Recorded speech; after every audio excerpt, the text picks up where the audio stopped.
আচ্ছা, ওয়াশরুমটা আগে তোমাদের দেখিয়ে দিই। যেরকম ওয়াশরুমগুলো হয়, একটু নিট অ্যান্ড ক্লিন থাকে।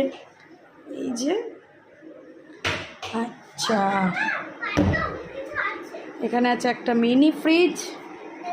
একটু ভালো হোটেল রুম নিলেই এই মিনি ফ্রিজগুলো এখন দেয়। এখানে আছে ওয়ার্ড্রপ, চলো দেখি। আর পাশে যেরকম সাইড টেবিল থাকে ওরকম আছে। আর এখানে এই ভিউটা খুব সুন্দর, দেখো, সি ভিউ। তবে সিটা এই রাস্তাটা বরাবর গেলে পরেই, একটুখানি, বেশি দূর নয়। আর সামনেটা আছে এরকম, সাথে নিচেও আছে তোমার পুল আছে, সুইমিং পুল, ওপরেও সুইমিং পুল। কি কি কার জল বলছো? তো চলো সুহানি, তাকাও, কেমন লাগছে? ইয়োর